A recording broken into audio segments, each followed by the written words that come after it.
Kirjanik ja lavastaja Urmas Vadi toob homme lavale romantilise komöödia Rein Pakust, kes hakkab naist otsima. Kui žanrilisest määratusest ei maksa end lasta siiski eksitada. Laval on ühe mehe ja naise lugu.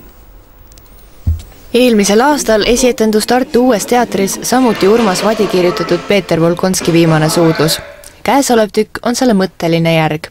Kuigi kõiki Eesti näitajaid ei plaan kindlasti mitte käsikirjaks vormida. Head sõpra Rein Pakku, aga küll. Mulle tundub huvitav isiksus ja kellel on hästi lahe mõttemaailm ja lisaks sellele ta on ka selline hästi veidral moel näitlejaks saanud.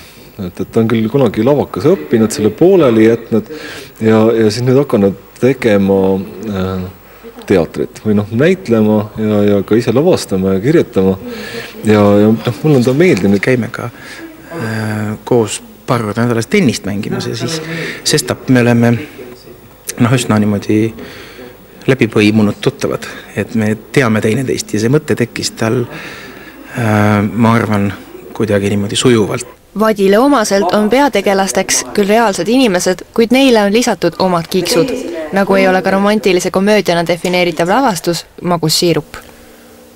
Ma olin paks ja karvanahv, kes nägi ilu. Ma arvan, et on võimalik teha romantilist komöödiat ka niimoodi, et see ei muutu siirupiks.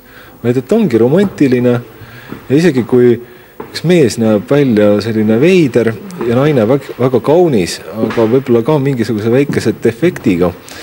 Et isegi hoolimata sellest on sellised suured ja ilusad tunded võimalikud. See lugu andis mulle võimaluse mängida rolli, mida ma tavaliselt ei mängi. Ütleme siis niimoodi, et rolli, mida minusuguse välimuse ja minusuguse gabariidiga näitleja tavaliselt ei anta, milleks on siis nii-öelda esimese armastaja roll, et ma saan mängida ilusat armastuslugu. Rein Paku partneriks Tartu Uue teatri laval on Helena Meržin.